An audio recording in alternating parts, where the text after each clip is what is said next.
O Setembro Amarelo surgiu em 2015 no Brasil. A campanha foi criada pela Associação Brasileira de Psiquiatria, pelo Conselho Federal de Medicina e pelo Centro de Valorização da Vida.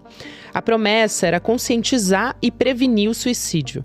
Mas depois de quase uma década, a campanha traz pontos problemáticos. O suicídio passou a ser tratado como uma questão exclusivamente individual, ligada a transtornos como a depressão. Essa visão simplifica um fenômeno complexo e ignora fatores sociais, políticos, culturais e econômicos. Em vez de reduzir as crises, o que se vê é um aumento nos atendimentos de emergência em setembro. Além disso, profissionais e a indústria usam o tema como mercadoria. Recursos são liberados de forma pontual, enquanto a prevenção deveria ser permanente. Nesse episódio, falamos sobre como romper a lógica de mercado e se preocupar com o cuidado coletivo. Sexta-feira, 26 de setembro de 2025.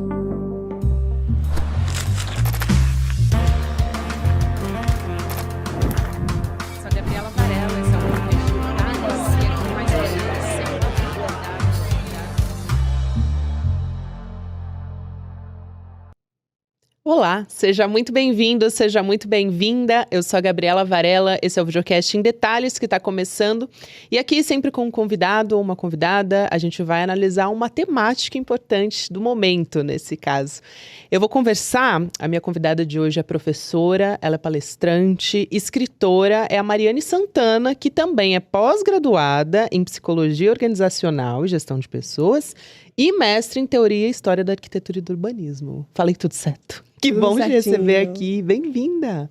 Estou muito feliz. Eu que agradeço, Gabi. Estou muito feliz também da gente ter essa oportunidade hoje de conversar sobre esse tema que é tão urgente e importante para a nossa sociedade como um todo. Então, agradeço demais o convite. Com certeza. E acho que para quem acompanhou a abertura já sabe que a gente vai falar de Setembro Amarelo, mas não é uma entrevista sobre Setembro Amarelo como todo mundo faz. Tá completando 10 anos esse movimento, vamos dizer assim, aqui no Brasil. Surgiu com essa iniciativa de prevenção ao suicídio e já alertando, acho que é importante que suicídio é multifatorial, né? Não tem uma causa única, acho sempre importante pontuar isso. É uma preocupação com a saúde mental coletiva que a gente tem aqui como proposta e acho que esse vai ser o fio condutor da nossa conversa. E também com a banalização da campanha, com esses desdobramentos ao longo desses anos. Eu vou te perguntar para o nosso começo de conversa, o Setembro Amarelo ele se tornou uma data vendável? As pessoas, as empresas, elas querem parecer que elas são empáticas? Gabi, acho que para a gente começar a nossa conversa, vale a pena a gente fazer uma retrospectiva sobre o Setembro Amarelo. Para começo de tudo, o que é o Setembro Amarelo? É uma campanha de prevenção ao suicídio, que tem uma causa importantíssima, muito nobre, né? Então, a sociedade como um todo se volta para essa campanha, né? Quando ela acontece, em setembro. Dia 10 de setembro é o Dia Mundial de Prevenção ao Suicídio, então não é algo que acontece só no Brasil, é algo que acontece no mundo inteiro. E essa campanha ela surge nos Estados Unidos e ela chega ao Brasil no ano de 2015, através de uma parceria entre o Conselho Federal de Medicina, a Associação Brasileira de Psiquiatria e os Centros de Valorização da Vida. E então, elas trazem esse mote da campanha que é: se você precisa de ajuda, peça ajuda. Esse é o mote do Setembro Amarelo, né? E o que acontece? Essa campanha já roda há 10 anos no Brasil. E todos os estudos indicam que a campanha ela não resultou em diminuição dos índices de suicídio. E aí a gente precisa avaliar, então, quais são os fatores que precisam ser levados em consideração para a gente chegar a essa conclusão, não é? Acontece que simplesmente o mote de dizer peça ajuda, ele tem uma entonação que individualiza o problema da saúde mental. Então, você chega para o sujeito que está em situação de sofrimento e você coloca nele a carga de buscar isso e não necessariamente essa campanha coloca a sociedade para repensar as suas estruturas de produção de sofrimento. E aí, acho que é isso que a gente precisa pensar quando pensa nessa questão do Setembro Amarelo, em como essa campanha se comercializou e, de certa maneira, se banalizou e se esvaziou, né, do seu sentido de prevenção ao suicídio. Como tudo que o capitalismo faz, né? Ele se apropria e esvazia de sentido. Foi assim que o Setembro Amarelo passou a seguir essa lógica de mercado? Foi com o capitalismo se apropriando dele? Eu acho que o Setembro Amarelo, ele traz uma toada muito de um ethos neoliberal quando trata a saúde mental. O que é que eu quero dizer com isso? Eu quero dizer que as pessoas, né, elas são tratadas como empresárias de si mesmas, que é o que acontece no neoliberalismo. O neoliberalismo, ele é essa teoria e essa prática que não é apenas econômica, mas é também subjetiva. O neoliberalismo é também uma racionalidade, um modo de ser, um modo de ver o mundo, né? Um modo de produzir subjetividade e, consequentemente, de produzir sofrimento. E o neoliberalismo, ele tem esse discurso de que as pessoas precisam encontrar o próprio bem-estar através das suas próprias capacidades empreendedoras. Ou seja, você precisa empreender o seu próprio bem-estar. Se você não está bem hoje, provavelmente é porque você não está se esforçando o suficiente. É o que diz o discurso neoliberal. Uhum. Então, a gente é ensinado, por exemplo, que a gente precisa ter bons hábitos, a gente precisa dormir bem, comer bem, né, fazer tudo certinho, beber água. E o discurso neoliberal quer fazer com que a gente acredite que, fazendo tudo isso, a gente vai ter sucesso.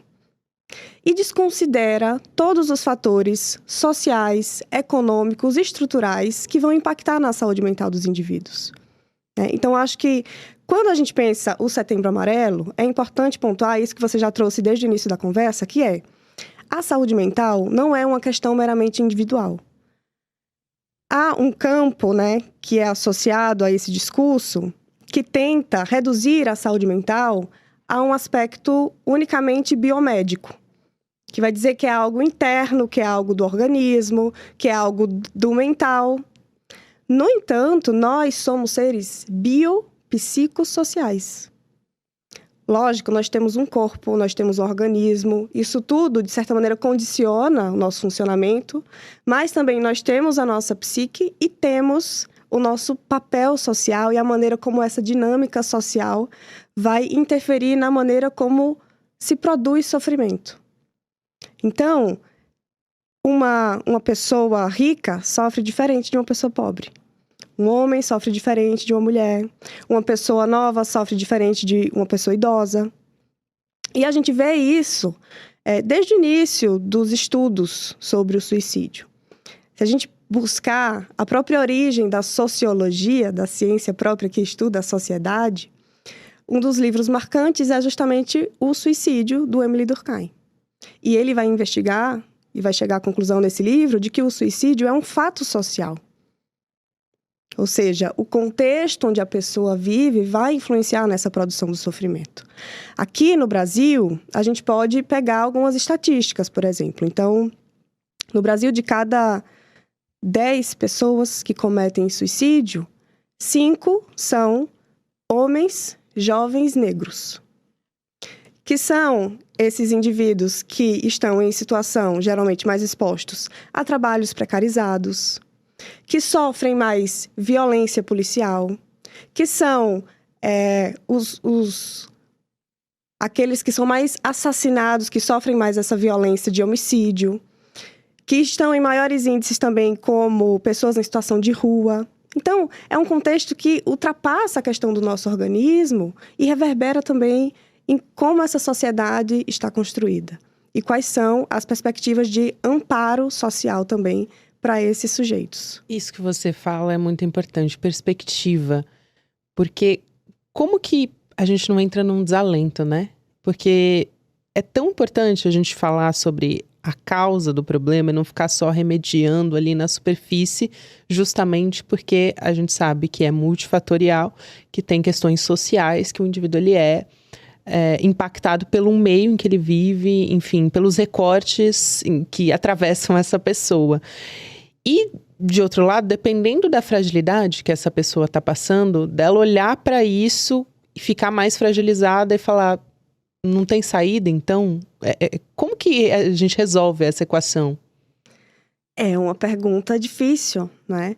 Porque, de fato, o mote do Setembro Amarelo é você querer dar uma solução individualizante para esse problema, né? Então, as pessoas querem encontrar uma forma de saírem desse sofrimento individualmente. E eu acredito que a gente precisa atuar enquanto sociedade. Se a gente não enfrenta essa produção de sofrimento de maneira coletiva, tampouco a gente vai conseguir sair dela.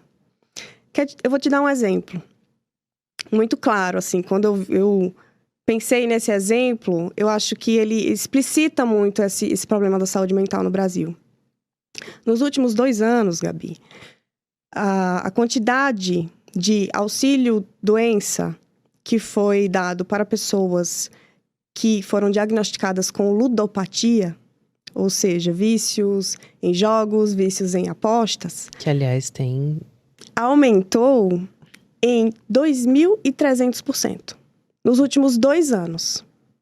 Aí, se você me fala assim, vamos pegar toda essa galera e vamos encaminhar para fazer uma terapia, vamos encaminhar para o psicólogo. Lógico, todos esses processos são muito importantes porque podem, por exemplo, ressignificar a maneira como aquela pessoa foi impactada por esses jogos de aposta.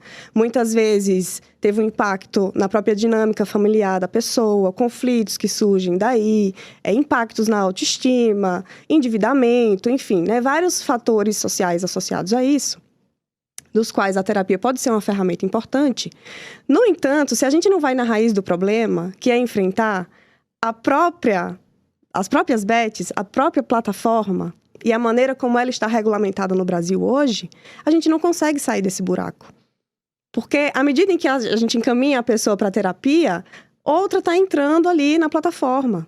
Sem contar a sobrecarga também do sistema de saúde, que pode acontecer se for imaginar, enfim, que todas essas pessoas vão a tratamento. E a gente não vai resolver, porque cada vez mais usuários estão chegando nessas plataformas, né? Ainda tem isso. Perfeito, a gente não está resolvendo a raiz do problema.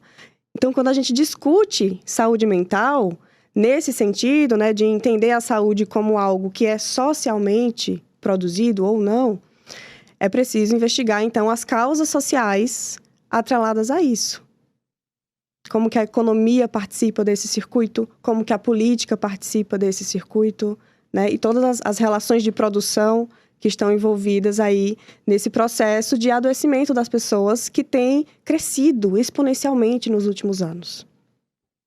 Eu me lembrei, até estava anotando aqui um pouco antes da gente conversar, que ano passado eu fiz uma entrevista com a Vera Iaconelli, a psicanalista, e ela chamou a atenção justamente para o profissional de saúde, assim, pela quantidade de pessoas adoecidas que a gente tem, com ansiedade, depressão, enfim, diversos transtornos, mas não há profissional de saúde disponível para cuidar de todo mundo.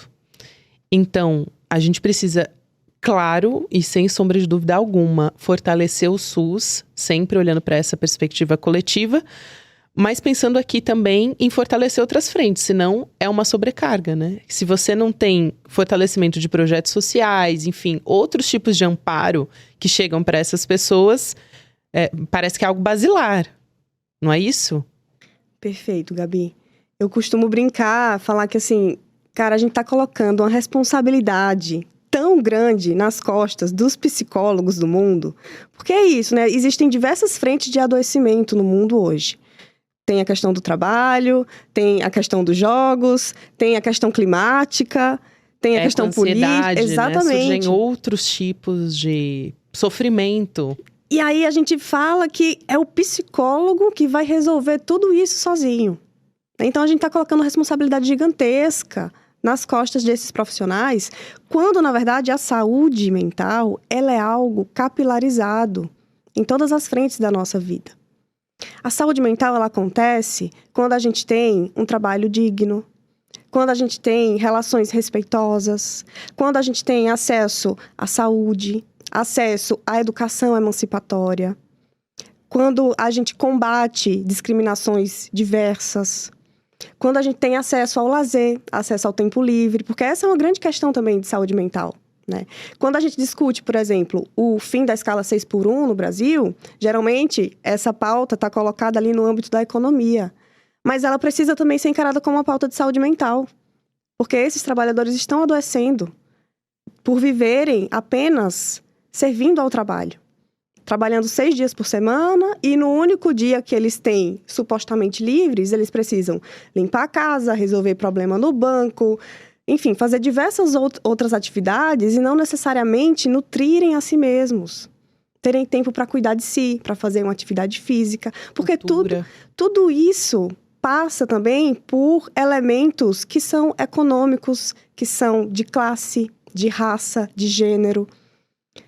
Quem que a sociedade permite hoje ter tempo para descansar, para fazer atividade física, para ter acesso à cultura, para ter acesso ao lazer, para ler um livro? Isso tudo constitui nossa saúde mental, né? Então, eu digo que o buraco é muito mais embaixo do que geralmente a gente costuma escutar dentro dessas discussões atreladas ao Setembro Amarelo. Com certeza. E eu penso, quando você fala dessas ansiedades que são geradas por diversos meios também, pelo momento que a gente vive, enfim.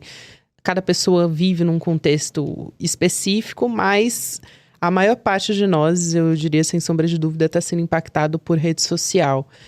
E quando a gente leva o Setembro Amarelo para as redes, estava conversando aqui com a Carol Souza, que ela é jornalista, enfim, ela também é editora do Em Detalhes e ela é psicanalista. Então a gente estava tendo uma conversas assim, profundas sobre isso.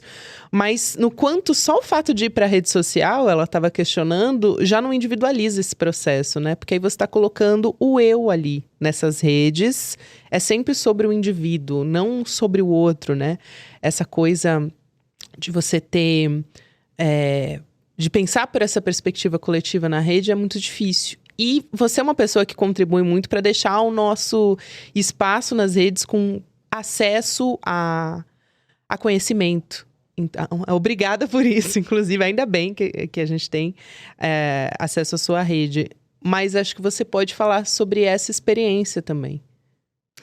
Olha, eu acho que as redes sociais, elas são um assunto polêmico, né? Porque o tanto que eu vejo de potencial na rede social, eu também vejo de perigo, né? Então, se a gente for pensar nesse aspecto que você traz, primeiramente, né? De que é de fato positivo a gente conseguir falar sobre saúde mental. Porque saúde mental, né, falar sobre suicídio, falar sobre depressão, falar sobre ansiedade, traz consigo muito estigma, né? Para muitas pessoas, é difícil falar sobre isso porque a própria sociedade não sabe como acolher, não sabe como escutar.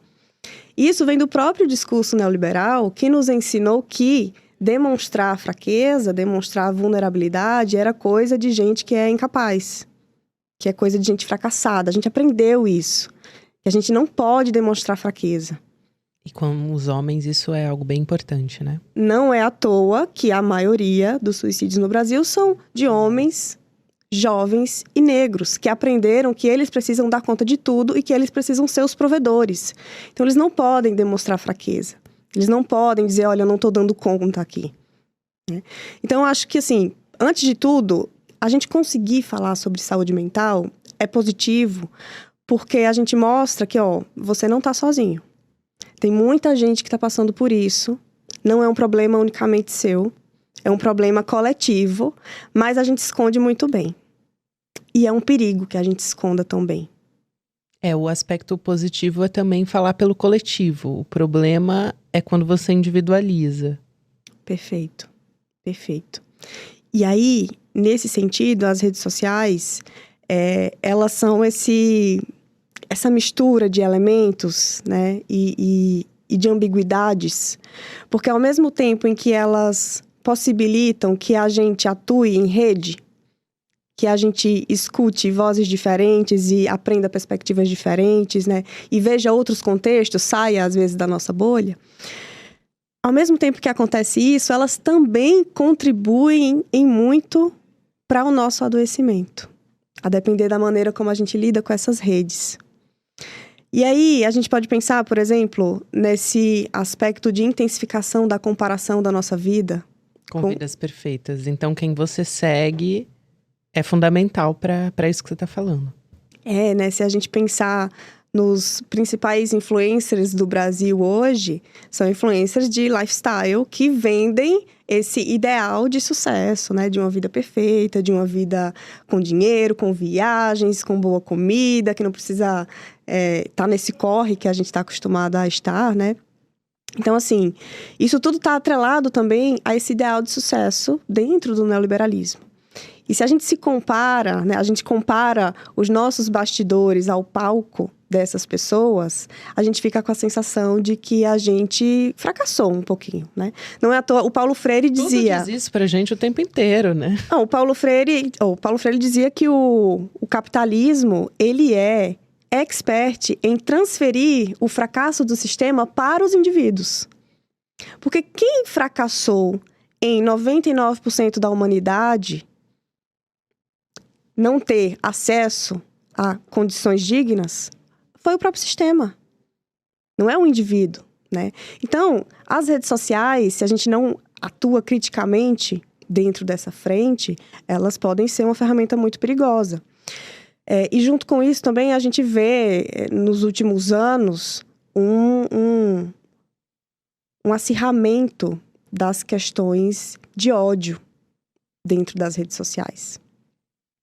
E isso está atrelado à própria lógica algorítmica, ao próprio modelo de negócio onde funciona a rede social, que é baseado na nossa atenção, né, em captura da atenção. E aí, nesse sentido, o algoritmo ele vai impulsionar conteúdos que mexem profundamente com os nossos sentimentos, de maneira amplificada. Então, a gente vai engajar naquilo que dá muita raiva, dá muito ódio, aquilo que deixa a gente indignado. É o que gera mais engajamento, é o que o algoritmo mais passa para frente. E, à medida em que isso acontece, é esse tipo de conteúdo ao qual somos expostos cada vez mais, né? Então, nesse sentido, a gente já volta para pensar essa questão de atuação coletiva, inclusive nas redes sociais. Que é pensar, não se trata meramente do indivíduo aprender a usar bem a rede social. É preciso também uma atuação social da própria regulamentação da plataforma. Por que discursos de ódio são permitidos? Por que linchamentos virtuais são permitidos? Posts misóginos, fascistas, nazistas, homofóbicos estão acontecendo todos os dias nas redes sociais e essas plataformas não são responsabilizadas, né? Então, a gente fala, por um lado, de saúde mental na rede social, há vários posts sobre o Setembro Amarelo na rede social, e do outro lado a gente tem essa grande hipocrisia, que é o próprio funcionamento da plataforma contribuindo para gerar mais adoecimento na sociedade. Perfeito, perfeito. Eu estava pensando aqui, você estava falando de grandes empresas e da responsabilidade das plataformas, eu estava pensando nas empresas de maneira geral, porque você falou dos empresários de si mesmos. A gente tem esse fenômeno acontecendo e responsabilizando o indivíduo, e aí você entra numa lógica de produtividade que é ele que se cobra, ele que é o chefe dele mesmo, ele precisa trabalhar 12, 14, 15 horas por dia, e ele acha que ele é livre, porque estão vendendo esse discurso para ele. Mas quando olha para dentro das empresas, também eu estou observando que nesse Setembro Amarelo agora, parece que está acontecendo uma crítica também, uma mobilização pela crítica dessas empresas que pegam esse mês de setembro e diz, bom, vocês precarizam o trabalho das pessoas, as pessoas estão trabalhando 12 horas por dia, elas recebem salário baixo, elas não têm direito a um bom plano de saúde, ou nem têm direito a um plano de saúde, ou elas, enfim, são empresárias de si mesmas dentro das empresas, porque esse fenômeno também acontece. Então, você esmaga essas pessoas a ponto delas não terem direito a nada, né? A lazer, a verde. Quando a gente pensa em grandes cidades, parece que isso é um ponto que seria fundamental para a vida das pessoas. E é um fenômeno, assim, que me lembra, Mariane, um pouco quando a gente falava do greenwashing, que as empresas estão querendo parecer que elas se preocupam com o meio ambiente, que elas têm essa preocupação. E é um pouco isso também com o Setembro Amarelo. Olha como a gente se preocupa com saúde mental. A gente até está fazendo uma palestra para isso, Só que acaba aí. Ela não tá fazendo mais nada pro bem-estar dessas pessoas que trabalham na empresa. Dentro das empresas, os programas de bem-estar, quando a gente vai olhar, geralmente são iniciativas pontuais e individualizadas. Que é isso, assim, né? Você passa uma ginástica laboral, você dá acesso a alguma consulta com um psicólogo para aquele funcionário que está solicitando atendimento. Mas quando você vai a fundo, você entende que muitas dessas empresas não estão interessadas em reavaliar a própria gestão, a própria dinâmica organizacional que é produtora do sofrimento. Então, isso que você traz, Gabi, é perfeitamente ilustrar essa dinâmica dentro do capitalismo, de como funciona esse uso da campanha de modo publicitário, de modo a fazer com que aquela marca, aquela empresa seja associada a uma empresa que se preocupa com a saúde mental, né, da porta para fora, para os clientes, para as pessoas consumidoras. Mas da porta para dentro, a história é muito diferente. Porque nesse sentido, o que seria de fato se preocupar com a saúde mental? É rever todos os processos de hierarquia dentro da gestão da empresa. É rever processos de remuneração justa, de ritmo de trabalho. Qual ritmo está sendo imposto? É um ritmo humanamente possível?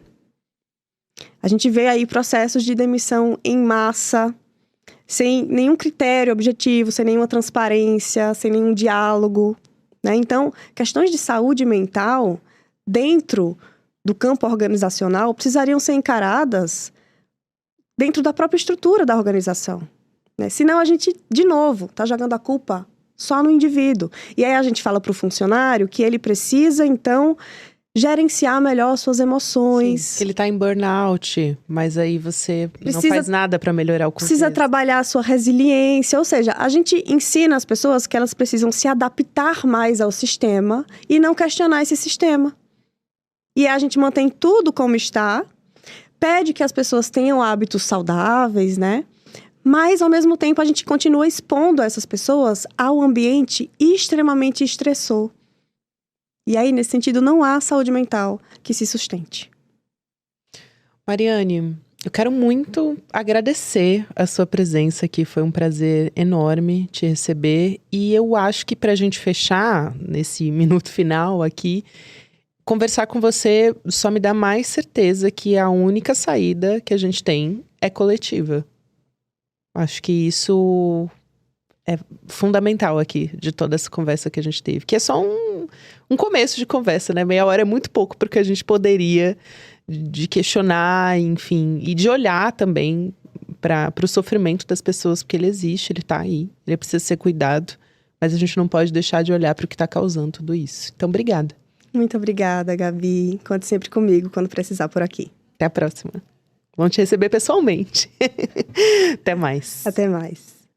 Eu quero aproveitar nesse finalzinho e te convidar para assinar a revista Liberta, para participar com a gente do ICL Notícias em mais uma plataforma onde a gente continua com esse mesmo jornalismo crítico, só que numa revista semanal que você pode ler com calma aí no conforto da sua casa. Então, se você não é assinante ainda, vai lá em revistaliberta.com.br e entra com a gente também para fazer parte da nossa comunidade, só que na nossa revista semanal.